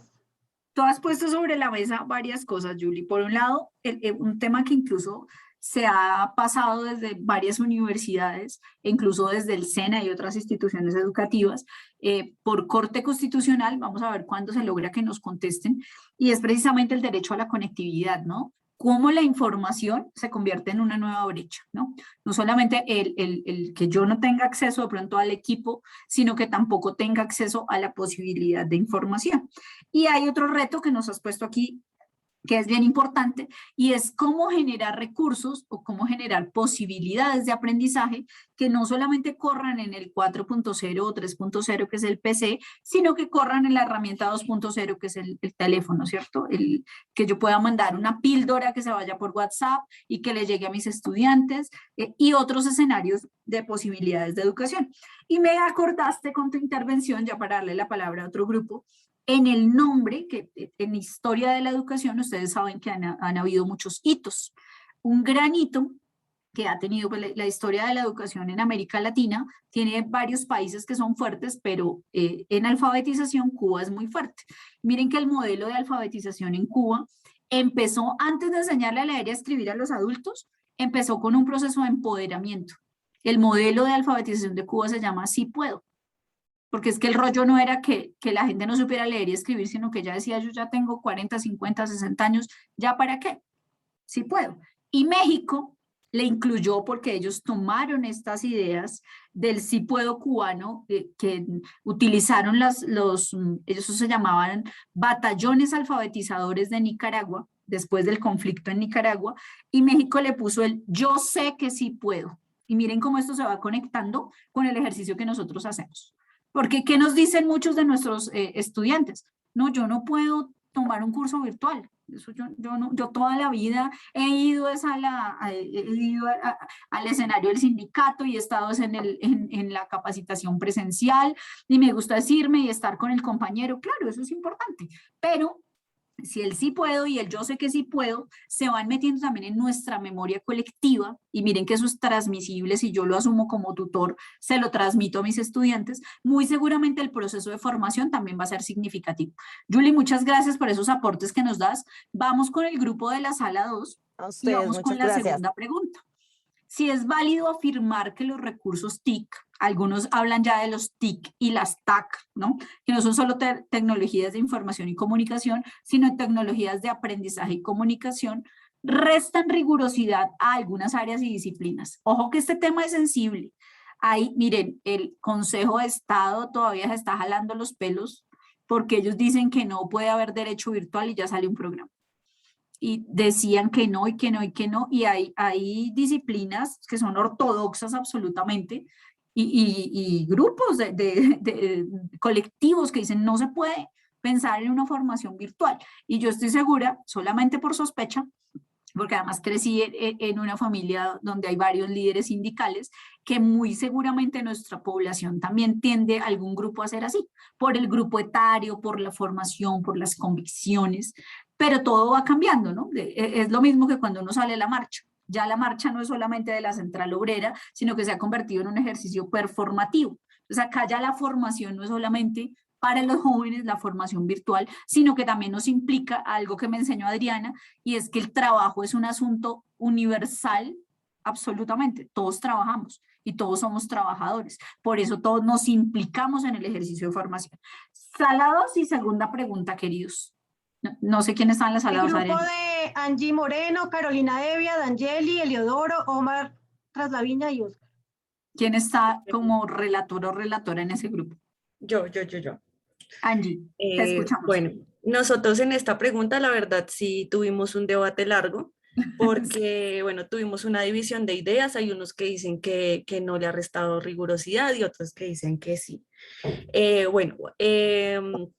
Primero decíamos que no, porque incluso la educación virtual requiere de más rigurosidad que la educación presencial, ya que se mencionaban cosas como que los tiempos son un poco más estrictos, tal actividad o tarea se entrega a tal hora, entonces la plataforma se cierra en ese momento, no hay como una extensión de tiempo para yo poder decir, bueno, lo entrego más tarde, no, es a esta hora y este día. Entonces por esa parte decíamos que incluso la educación virtual es un poco más rigurosa. De pronto porque también hay un poco más de textos, se tiene que meter un poco más de trabajo a la educación virtual. Y por otro lado, se dice que sí es menos riguroso porque es bajo la autonomía del estudiante quien decide si quiere leer la información o no. Entonces también decíamos que se combinaba un poco nuestras tareas de la vida diaria con la educación virtual, porque mientras estamos en nuestros hogares estudiando, también tenemos que hacer cosas del hogar, por ejemplo, las mamás que tienen que cuidar a sus hijos, o de repente que tengamos que también hacer oficio, entre otras cosas. Entonces le restamos un poco de importancia a la educación virtual, porque también estamos en otras tareas. Entonces un compañero mencionó que todavía falta un poco para que podamos concentrarnos en espacios virtuales y que sea realmente concentrarnos en eso. De hecho, me gustó mucho algo que dijo un compañero, y es que tuvimos que vivir una pandemia para poder acoplarnos a la educación virtual y que nos diéramos cuenta que en realidad funcionaba. Y ya. Gracias, Angie. Vamos con el grupo de la sala 3 con esa misma pregunta. Si es válido afirmar que los recursos TIC restan rigurosidad a algunas áreas y disciplinas. ¿Qué opinan ustedes? ¿Qué han vivido ustedes? También es importante, ¿no? No es lo mismo según la disciplina. ¿Qué han vivido ustedes? ¿Ustedes sienten que se restó rigurosidad, que se ha restado, cuando entran al aula virtual no se sienten tan profesores. Me decía en algún momento un estudiante de una maestría, profe, es que yo no me siento profesor cuando estoy detrás del Zoom, yo no me siento profesor. Leí en estos días que se usa una metáfora del teatro griego, ¿no? De cuando el canto griego, los que hacían los cantos en la Orestiada, por ejemplo, le cantaban a las tumbas. Y a veces cuando uno se conecta al Zoom pasa eso, ¿no? Son 50 cajas negras, 50 elementos que están allá. Algunos molestaban con un meme de parte de Dios o de parte del diablo, ¿quién está detrás de la cajita negra? Entonces pasa a veces eso. ¿Qué han vivido ustedes? Vamos con el grupo 3, por favor. ¿Quién estaba de relator? El grupo de Vianis, Catherine, Luis Freire, Patricio, Jennifer Durán. ¿Quién es relator en ese grupo? Es que estaba tan bueno el debate que no alcanzamos a poner un relator.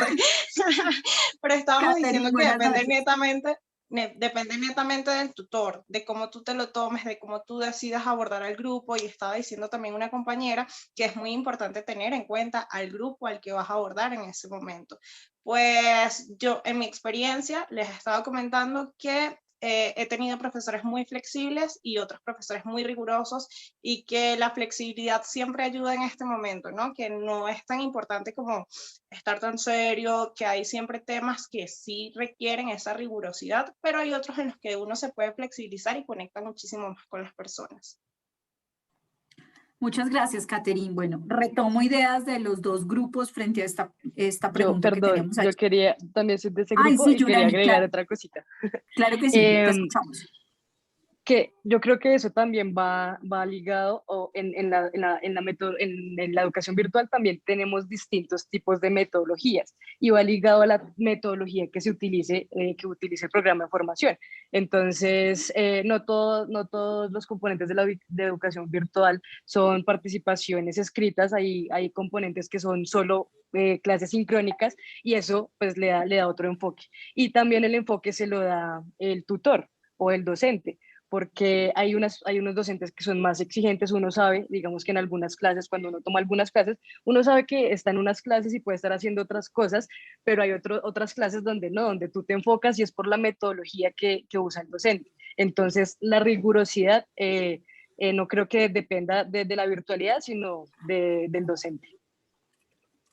Muchas gracias. Y ustedes han puesto un poco el dedo sobre la llaga, y era algo que nos conectaba también con la siguiente pregunta y que nos sugirió Carlos antes de arrancar, y que incluso era el título de lo que vamos a trabajar la próxima sesión, y es ¿cuál es el rol del tutor, cierto? ¿Qué me implica a mí ser tutor en un escenario virtual? Y no solo en un escenario virtual, porque recuerden que hablábamos que esa es la mediación, ese es el espacio donde yo habito, ¿cierto? Pero ¿qué me implica a mí ser tutor? ¿Qué me implica asumir el reto de formar a otros, ¿sí? ¿Qué me implica a mí el reto de aprender a aprender? Y es que es un aprendizaje continuo. Retomo algunas observaciones que ustedes ponían sobre la mesa para que pasemos a la siguiente pregunta. Rigor. Entonces, ustedes hablan de pronto no le resta rigor, pero ¿dónde está entonces el asunto? No está en el curso, no está en la mediación. ¿Sigue estando en qué? En el tutor. Yo puedo ser flexible, puedo ser riguroso, puedo ser buen tutor en el entorno virtual o en el entorno tradicional. Lo que pasa es que el entorno virtual me requiere a mí, me exige, me hace mucho más imperativo tener otras herramientas y manejar otras competencias, ¿no? Lo que hablábamos al principio. ¿Cómo me enfrento yo al estudiante? ¿Cómo le escribo? ¿Cómo escribo para que el otro comprenda? Entonces, no es que el estudiante no leyó, no comprende, sino cómo le escribí. Le comentaba yo a Adriana que hemos estado viendo en las universidades virtuales cómo en sistemas masivos de educación en línea, por ejemplo, universidades como las de Inglaterra, que fueron donde empezaron estos ejercicios de educación virtual, están utilizando bots, así como cuando usted entra al banco de preguntas frecuentes, para que respondan algunas preguntas del curso. Pero la pregunta es, ¿y quién alimenta lo que el bot contesta? Si la pregunta de todo que responden todos los tutores es ¿dónde contesto el foro? Pues eso lo puede contestar un bot, ¿cierto? Entonces, ¿cómo hago yo que el aprendizaje, que lo que está en mi material, realmente haga que el estudiante pueda desarrollar procesos de pensamiento de un segundo nivel, para que la pregunta no sea solamente por dónde subo el trabajo colaborativo? o por dónde contesto el foro, sino realmente de lo que me pusieron acá. Si yo tengo un curso de derechos laborales, ¿cierto? La idea es que ese curso realmente genere una recordación, lo veíamos allí en las flechitas, pero también genere un escenario.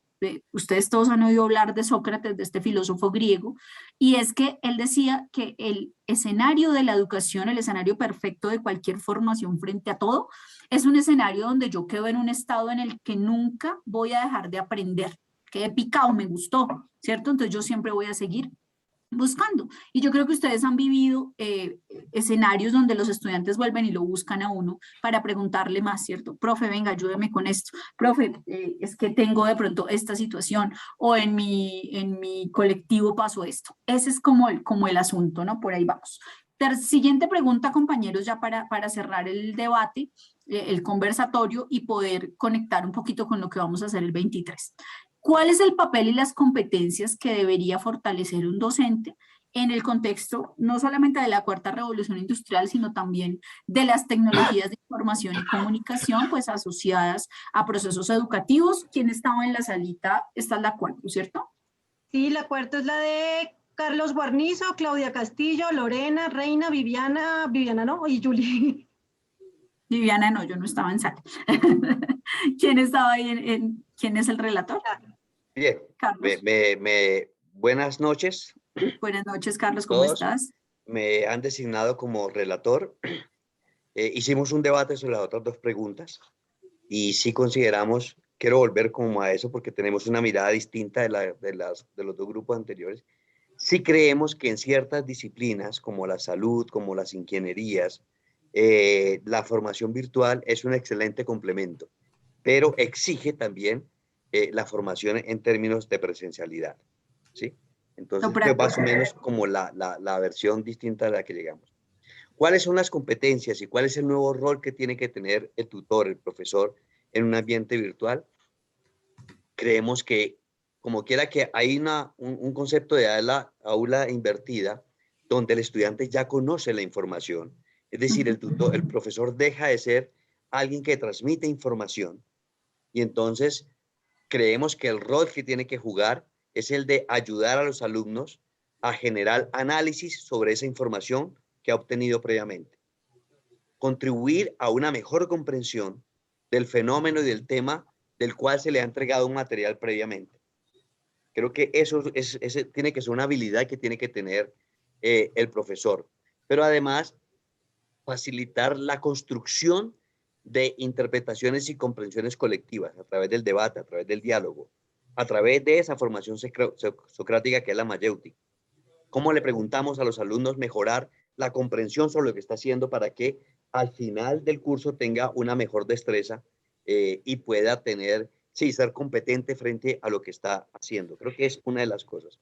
Y por supuesto, eso exige que también el profesor se aproxime al tipo de herramientas, tenga la capacidad de elegir los mejores instrumentos, las mejores herramientas para facilitar la comprensión y el aprendizaje, ¿sí?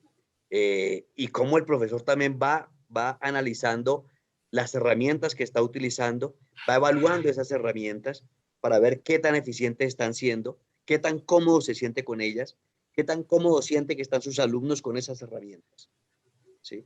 Y tiene que ayudar a seducir al estudiante en la indagación, en la ampliación, en la investigación sobre los puntos que se exponen. Hacerlo entender que ese simplemente es un abrebocas, que es una aproximación al inicio de lo que es el conocimiento y que por supuesto tiene que continuar una investigación propia una vez termine el curso, porque la formación es permanente. Eso que dijimos en algún momento de cómo la educación es un fenómeno que termina con la vida física. Gracias, Carlos. Y con el último grupo vamos a abordar la misma pregunta, papel y competencias del docente en este contexto, para poder ir cerrando un poco nuestro debate. ¿Quién es el relator del quinto grupo de la sala 5? Yo creo que somos el último grupo, ¿cierto? Sí, yo creo. Sí. Sandra, Listo. tú eres relatora, entonces te escuchamos. Sí. Vale, bueno, salieron cosas bien interesantes. por lo menos 7 competencias ahí como en el tiempo récord. Uno tiene que ver con esta competencia que, Vivi, tú nos explicas de lo comunicacional, que va más allá de simplemente hacer una reunión de estas como por Zoom o del mensaje. Digamos que ahí hay un reto bien grande y de lo que creo que adolecemos muchos tutores todavía de cómo entender esta arista de lo comunicacional y poder saber quién está del otro lado, cuál es la cara, cómo me está entendiendo el mensaje, si le estoy transmitiendo lo que quiero realmente, si lo que escribo o la figurita o el emoji que le envío, si es el adecuado, creo que es complejo. Lo segundo, competencias que nosotros creíamos en el grupo, digamos en el grupo que sería interesante fortalecer todo lo que tiene que ver con la evaluación, pero la evaluación no solamente entendida como de la actividad o del foro, sino la evaluación del aprendizaje, como tú no lo exponías, que tiene que ver con todas unas fases, que va por la planificación, que llega hasta el seguimiento, que hay retroalimentación, y creo que allí es una competencia que como muchos venimos de la presencialidad, la forma de evaluar cambia, las etapas creo que aumentan, pero que si no es así, no se hace una verdadera evaluación del aprendizaje. El seguimiento 1 a 1, y aquí poníamos algunos ejemplos que para uno en la presencialidad, por ejemplo, era fácil saber por el rostro de los estudiantes, ese estudiante en qué era débil, dónde había que fortalecer, y a veces en la virtualidad, con solo ver la cajita negra, o en el caso de la plataforma, el hecho de simplemente ver un nombre no te dice mucho, digamos, hay como más facilidad de que nosotros como tutores nos perdamos en esa conexión para saber dónde hay que fortalecer algunas capacidades de algunos estudiantes o algunas estudiantes. Salió un cuarto elemento que me gustó muchísimo, que si no estoy mal, no lo resaltó Natalie, y una de las competencias necesarias, la empatía, la pasión. Digamos, hay personas muy bien formadas, con maestrías, con doctorados, pero que no logran transmitir empatía, que no logran transmitir pasión, o que lo hacen de pronto en la presencialidad, pero con estos medios virtuales a veces eso como que corta, ¿cierto? Como que no logra conectarse. El otro elemento era, que si no estoy mal lo decía Red, era una competencia necesaria es distinguir, enseñarle a los estudiantes a distinguir esta información que es útil y la que no es útil, ¿cierto? Digamos, como qué es lo importante y qué es lo relevante para su proceso de aprendizaje y qué no, y que sea el estudiante el que aprenda de alguna forma, de esas, que tenga unas competencias, que logre tener unas competencias para discernir entre lo útil y lo no útil.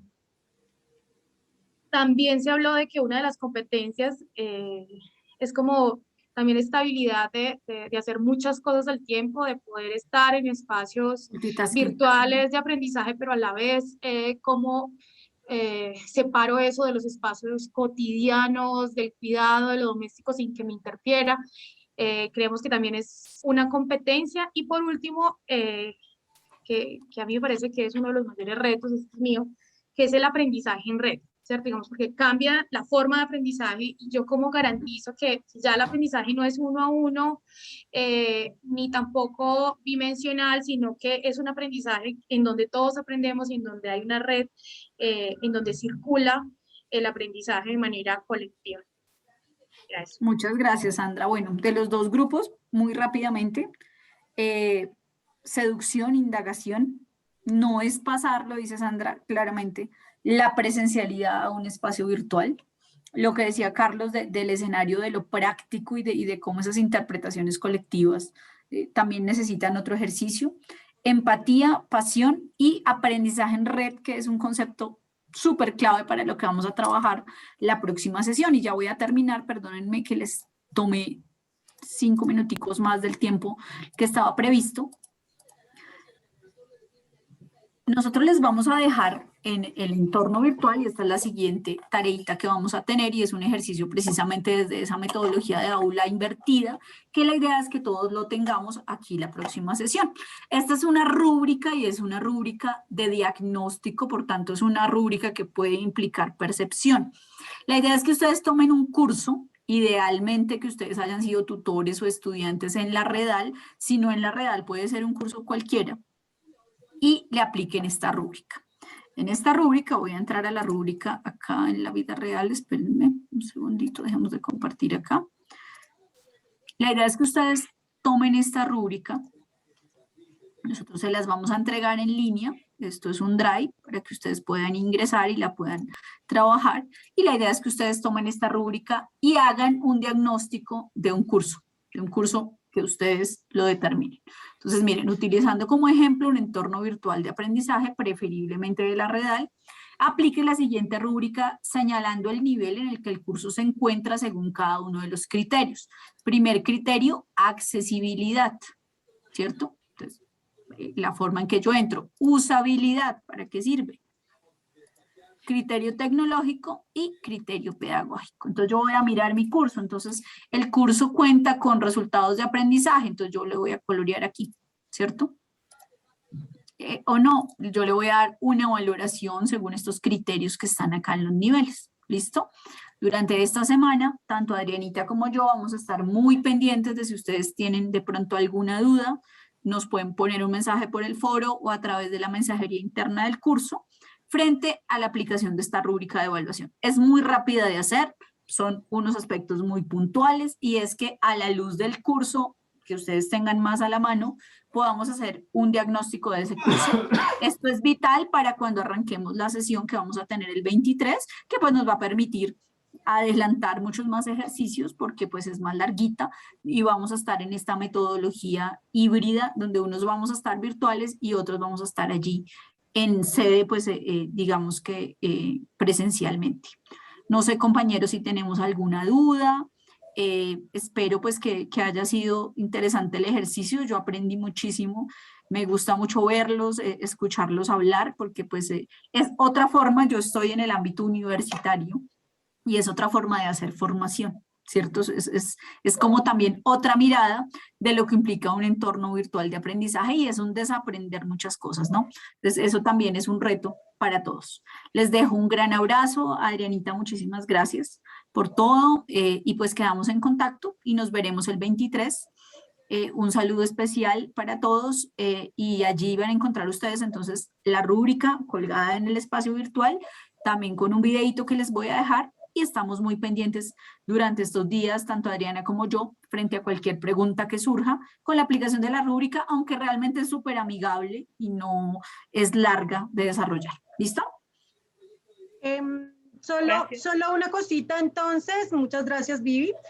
Primero, quienes requieran, o sea, quienes quieran hacer el análisis de un curso Redal, no es sino que me digan y yo le doy acceso a uno de los cursos que está colgado en este momento en la plataforma para que puedan hacer el análisis. Me pueden escribir, todos tienen mi WhatsApp, todos tienen el correo. Les recomiendo mucho revisar el correo porque ahí llega la información, revisar la mensajería de la plataforma. Y nuestra idea es mañana colgar el resto de material que vimos hoy, colgar la rúbrica para que tengan ahí el espacio y bueno, estaremos, como ya lo dijo Viviana, pendientes de ustedes y esperamos su presencialidad, su presencia bien sea a distancia o in situ el próximo 23 en esta jornada. Red, ¿vas a decir? Sí, por favor, se puede poner la rúbrica y la descripción de ejercicio. Claro que sí. Gracias. Claro que sí. Igual recuerden que el foro está ahí, hay una mensajería también en la plataforma que pueden utilizar para hacer solicitudes, aclaren esto, la tutora va a estar ingresando al foro también para mirar sus solicitudes. Mañana ya quedará listo ese material y les informaré por el correo y por el mensaje de difusión que les he venido enviando al WhatsApp. ¿Hay alguien Muchas más? gracias. Feliz noche. Un gusto, feliz noche, que estén muy bien. Gracias. Gracias a todos y todas. Hasta luego. Gracias, hasta luego. Feliz noche.